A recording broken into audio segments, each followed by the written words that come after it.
Entonces tenemos un paladar duro y el paladar blando, ¿no? El paladar blando es posterior,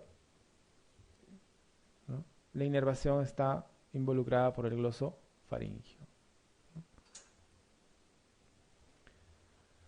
¿Dónde asientan con mayor frecuencia los tumores malignos de las glándulas salivales? Bueno, la mayoría de los tumores malignos, se dice que los tumores son más frecuentes en la glándula parótida, ¿ya? Y también se dice que mientras más pequeñitas son la afectación mientras más pequeñitas son las glándulas afectadas, la posibilidad de que esta lesión sea maligna es mayor.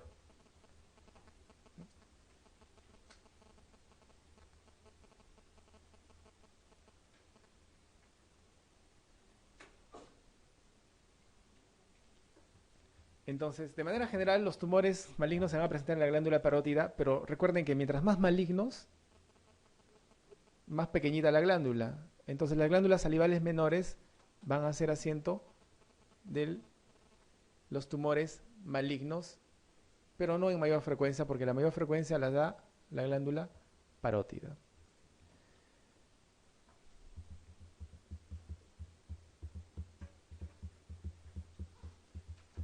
En pocas palabras, encontramos más lesiones malignas en glándulas submaxilares o sublinguales que en glándulas parótidas.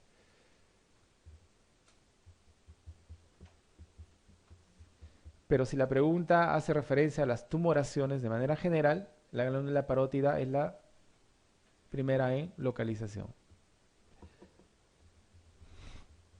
Son glándulas mayores, ¿no? Entonces, por eso hay una especie de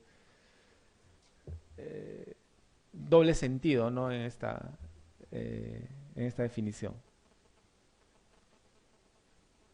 Pero mientras más pequeñita sea la glándula, más maligna es la lesión.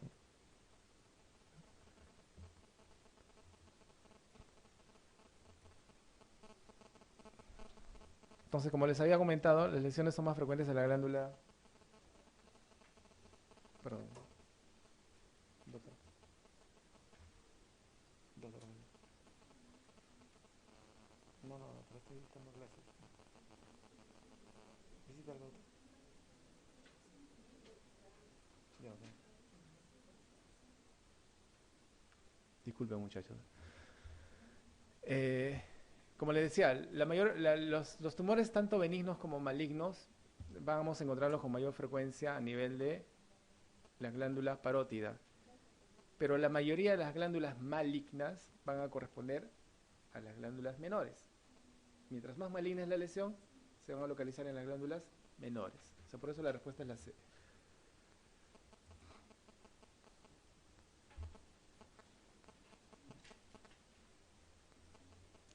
Señale cuál es el tumor maligno más frecuente de la glándula salival. El carcinoma mucoepidermoide, por ejemplo, es el tumor maligno más frecuente, pero que es a su vez el tumor maligno más frecuente y es el tumor más frecuente en la glándula parótida.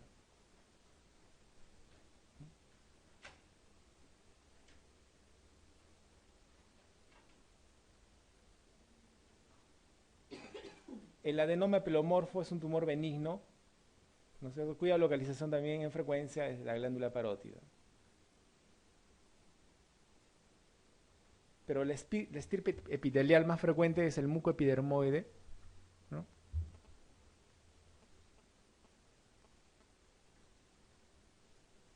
que está en relación a los conductos también, ¿no? Recuerden que toda tumoración maligna de una glándula tiene la denominación de adenoma. Todo lo que es glandular en neoplasia va a ser adenoma y todo lo que es epidermoide, epitelial, va a ser escamoso o epidermoide, propiamente dicho, ¿no?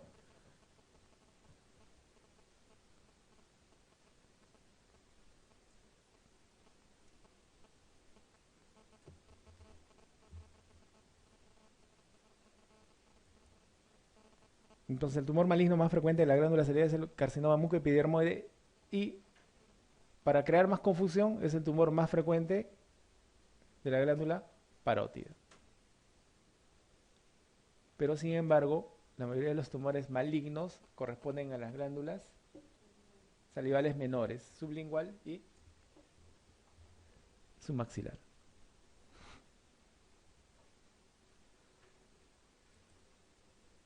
¿No? Acá hay la definición de una lesión glandular, no se ve muy bien.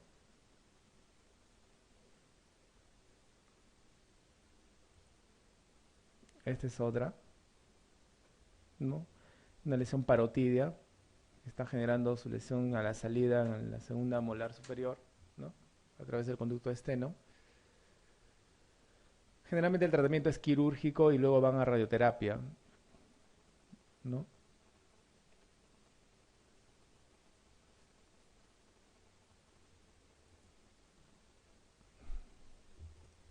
El aumento unilateral de tamaño de la amígdala palatina en el adulto debe hacernos sospechar siempre. Bueno, la premisa siempre ya anula una pregunta, ¿ya? Entonces, no debe hacer sospechar nada más que generalmente las infecciones virales o bacterianas que van a generar un proceso inflamatorio no van a generar una hipertrofia unilateral, sino siempre es bilateral, con predominio obviamente de uno de los lados, ¿ya?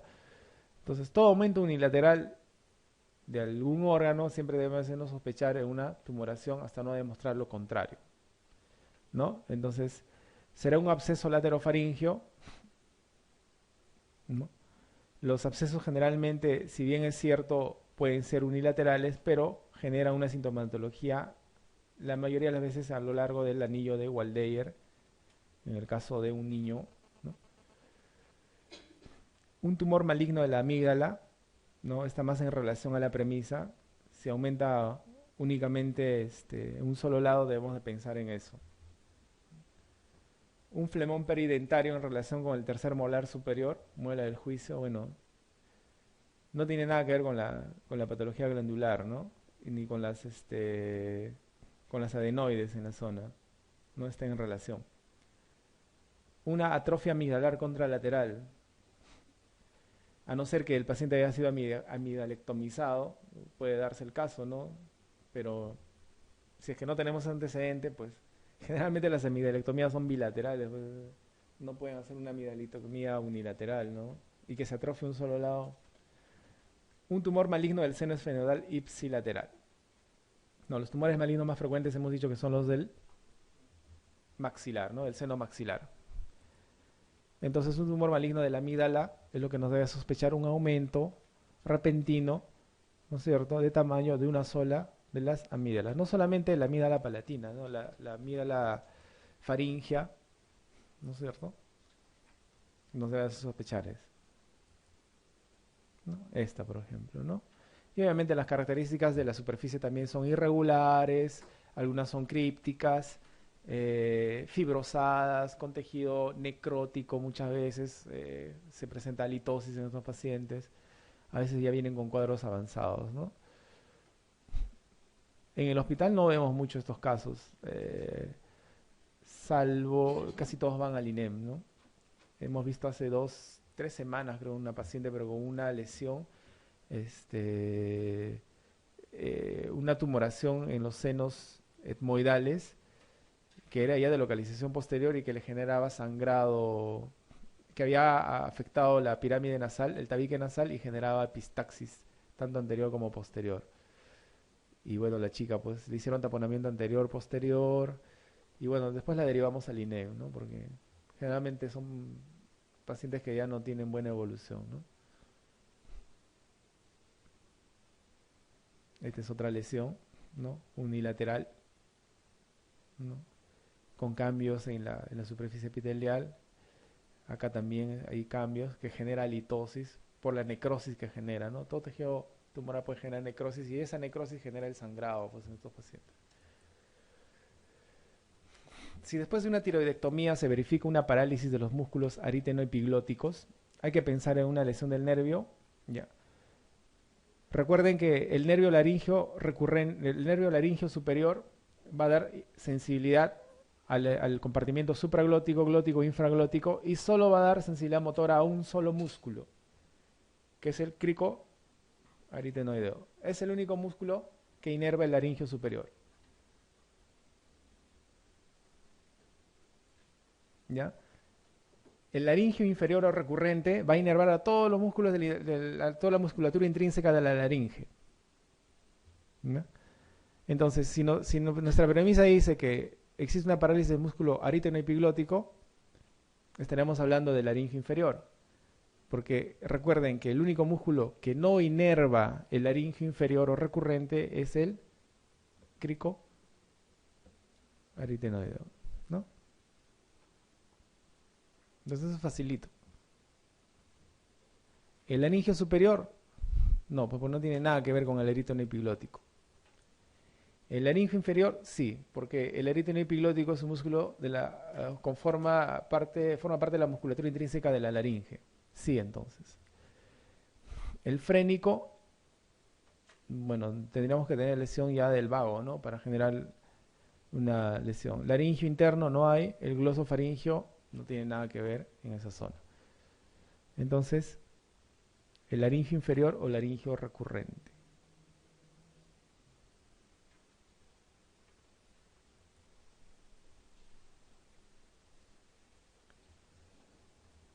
Entonces, como pueden ver, el laringio superior, ¿no es cierto? Nervio laringio, el laringio superior va a inervar a va a dar sensibilidad al compartimiento supraglótico, al compartimiento glótico, al infraglótico, y solo va a ser un músculo el que va a estar beneficiado de este nervio. En cambio, el laringio inferior o recurrente, ¿no? Que es este, el derecho, como hemos visto, van a ser por debajo de la subclavia y el izquierdo por debajo de la carótida. Un origen cervical acá y un origen torácico acá, ¿no? Y va a ir a inervar toda la musculatura intrínseca de la laringe. Entonces, si ustedes se acuerdan solo del crico aritenoideo laringio superior, ya se ubicaron en todo lo que es lesiones de los nervios laringios.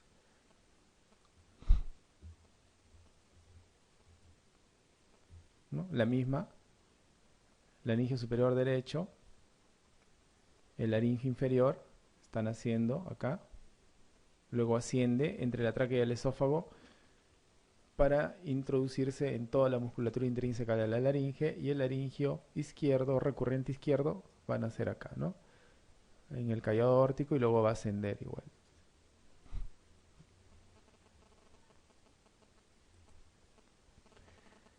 Señale de las propuestas cuál es la conducta más conveniente ante un adulto que presenta una disfonía de más de 15 días de duración. Bueno, es como que si te preguntaran, todos por más de 15 días, ¿qué vas a hacer? ¿Antitusígeno? No, ¿no es cierto? Hay que investigar. Entonces, ¿qué haremos en este paciente? Laringoscopía sin demora. Pues hay que ver, ¿no es cierto?, qué es lo que está pasando en el espacio laringio o en las cuerdas vocales. ¿Le daremos antiinflamatorios y revisión al mes? No, ¿no es cierto? Un estudio bacteriológico, ecografía cervical nos sirve, TAC cervical, en caso encontramos lesiones, nos puede servir para hacer un estadiaje de la lesión, ¿no? Recuerden que los tumores de las cuerdas vocales o los nódulos son más benignos, son las lesiones más benignas que puedan encontrarse. ¿Por qué? Porque generan sintomatología inmediata, que es la disfonía. En cambio, los tumores que se van a localizar en los espacios supraglótico o glótico van a esperar a crecer y a ser un poco más extensos para recién dar sintomatología. Entonces, las lesiones de cuerdas vocales tienen mejor pronóstico que las lesiones de los espacios glóticos supra o infraglóticos, por la que la sintomatología es más pronta, ¿no? Se presenta más rápida la sintomatología en lesiones de las cuerdas vocales. Tiene mejor pronóstico estos pacientes. Entonces, una laringoscopía sin demora, toma de biopsia dependiendo de la lesión, y recuerden que las lesiones de la laringe son de tipo epidermoide. Entonces tendremos los los carcinomas epidermoides o espinocelulares. Entonces esa es la histología que va a tener este tipo de lesiones. Recuerden que está asociado a la presencia, al consumo de tabaco y alcohol, ¿no? El tratamiento es quirúrgico y luego radioterapia. Y cuando ya no hay posibilidad quirúrgica, radioterapia, pues, ¿no?, en los pacientes. la mayoría de las lesiones de las cuerdas vocales no dan metástasis. O sea, y a veces ni comprometen el grupo ganglionar cervical. Entonces, por eso que tienen más comportamiento benigno, ¿no? A diferencia de las otras localizaciones en las que sí generan compromiso de la ganglionar cervical, ¿no? Y por ahí pueden extenderse a otras zonas. Entonces disfonía más de 15 días, algunos dicen hasta más de 21 días, ¿no? Pero si hay disfonía por más de 15 días, ya hay que parar la oreja y hay que hacer un estudio, ¿no?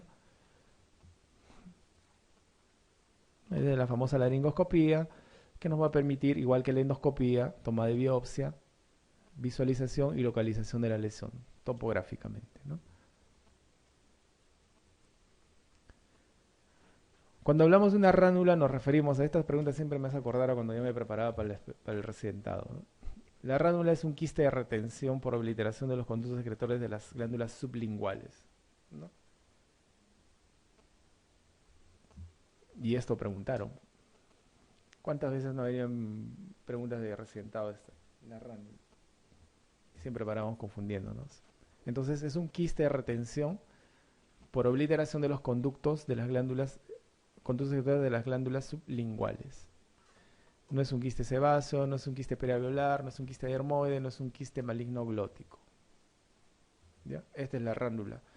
El tratamiento no da ninguna sintomatología salvo el estético, ¿no? Y el tratamiento es sintomático. Como es un quiste, ¿no es cierto? No solamente es drenar la colección, sino tenemos que sacar la lesión con pared conjuntamente, porque si no, vuelve a formarse la rándula o el quiste de retención. Entonces es una exéresis y se saca la bolsita, como decimos, ¿no? Toda la lesión quística. Es muy frecuente la presentación de la ránula.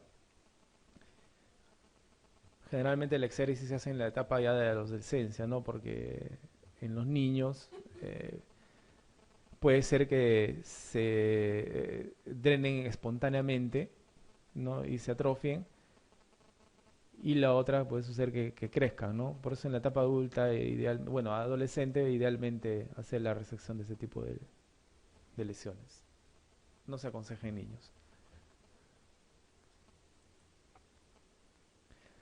La histología más frecuente de los tumores malignos de la laringe es, hemos visto, ¿no? El carcinoma epidermoide. Adenosea no puede haber porque no hay tejido glandular ahí. Entonces, todo lo que es glandular tiene que ver con adenosea. Por ejemplo, todo el tracto digestivo es adenosea. Bueno, no todo, ¿no? Salvo el esófago superior y el ano, ¿no? Que tiene tejido epidermoide.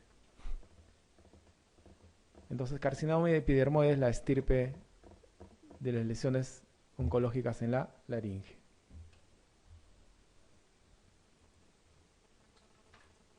¿No? Miren, una lesión vegetante que está localizada,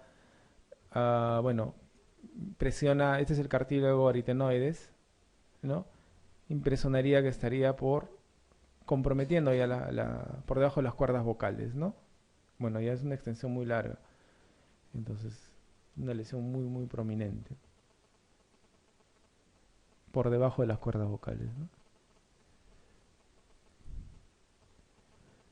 Un niño de 3 años presenta respiración bucal, ronquido nocturno, rinorrea persistente y otitis media a repetición.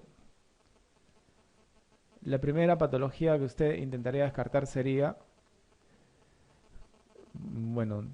pensaríamos en eso, ¿no? Pero acá ya nos dan una premisa, mira, otitis media a repetición. Recuerden que la fuente de contagio para la otitis es parte, la mayoría de las veces, a partir de una infección orofaringia, una infección respiratoria alta, ¿no es cierto? Entonces, una hipertrofia adenoidea, la hipertrofia se genera por una afección viral, que puede generar complicaciones como una faringitis, una bronquitis, ¿no? Neumonía para abajo, pero y para arriba puede generar una otitis media o meningitis si el germen tiene mucha afectación, ¿no? Pólipos nasales. Los pólipos nasales son de etiología benigna. Lo único que van a generar va a ser obstrucción a la salida del aire, ¿no es cierto?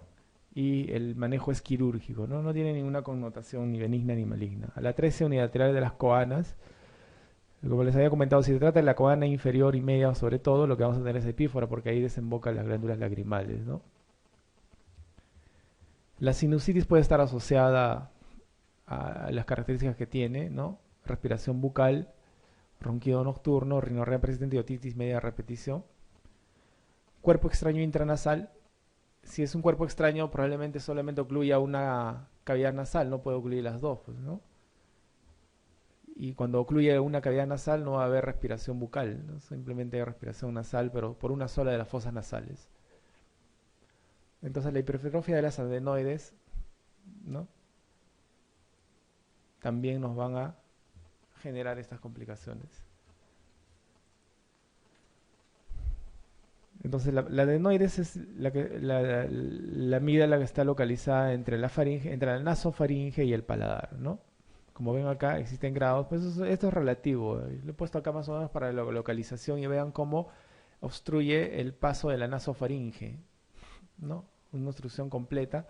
Y esto, recuerden que en la nasofaringe, en la parte posterior, está la desembocadura de la trompa de Eustaquio, ¿no?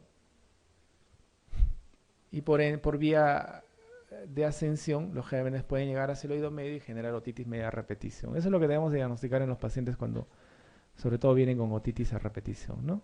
Miren.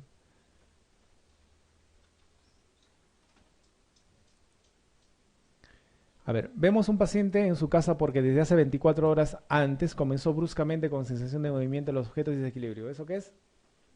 Vértigo. Bruscamente con sensación de movimientos de objetivos y desequilibrio. Eso es vértigo central o periférico. Periférico, muy bien. Que cede tras el reposo. Ya, muy bien. Ya habíamos dicho que duran, o sea, tienen inicio brusco, pero también duran poco, ¿no es cierto? Cede tras el reposo, se acompaña de sudoración ligera y náuseas. Cortejo vegetativo. Orienta hacia un periférico. No ha perdido la audición y la exploración neurológica es normal. Entonces, no ha perdido la audición. Necesariamente tenemos que tener o sea, pérdida de la audición, no necesariamente, ¿no es cierto? Pero sí se puede presentar en el periférico, más no en el central. Entonces acá ya nos orientaría hacia un central. Esta premisa nada más nos orientaría a un central, pero no, la primera no. Excepto nistagmus horizontal. Tanto en el vértigo central como el periférico va a haber nistagmus. Ya recuerden que no puede haber vértigo sin nistagmus y desequilibrio. Pero independientemente sí puede haber nistagmus y puede haber desequilibrio. Los tímpanos y conductos aditivos no se encuentra otra patología. ¿Cuál es el diagnóstico más probable? El Meniere. ¿En el Meniere hay vértigo? Sí. Pero, ¿qué es lo que no hay? Hipoacusia, ¿no es cierto? Acá dice que la audición está normal. Entonces, no es Meniere, porque la hipoacusia no está presente. No cumple la cápite. Espondiloartrosis cervical. En la espondiloartrosis habíamos visto que sí puede haber una sensación vertiginosa por el movimiento, ¿no es cierto? Es un tipo de vértigo periférico, ¿no? Puede generar cortejo vegetativo, sí. No hay compromiso de la audición, sí. ¿No es cierto? Los tímpanos y conductos aditivos se encuentran en otra patología. Probablemente está dentro de nuestro posible diagnóstico. Lesión del octavo par craneal. Si se lesiona el octavo par craneal, ¿no es cierto? Por ende, lo primero que va a generarse, ¿qué es? Hipoacusia, ¿no es cierto? Entonces, no tenemos hipoacusia, descartamos esta premisa. Proceso expansivo intracraneal localizado en el cerebelo. Tenemos vértigo, pero no es de inicio brusco, debería ser de inicio solapado y paulatino. ¿Ya? Nuestra exploración neurológica nos debería dar trastorno en la marcha, ¿no es cierto? Lo primero que va a presentar el paciente es trastorno en la marcha. Entonces acá dice que la exploración neurológica es normal excepto nistagmus horizontal. Eso sí se puede presentar en ambos lados. ¿Ya? Entonces no hay trastorno neurológico que explique una lesión intracraneal cerebelosa. O sea, no.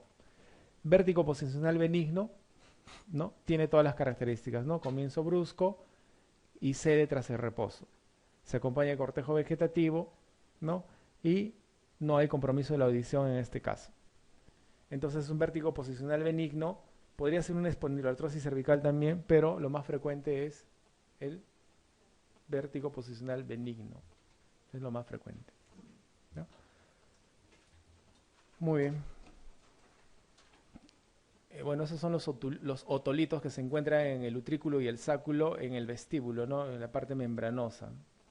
Entonces, cuando ocurre un desprendimiento de estos otolitos, ¿no es cierto? Se desprenden por diferentes causas, se va a generar los famosos vértigos, ¿no? Hasta que se genera la reparación.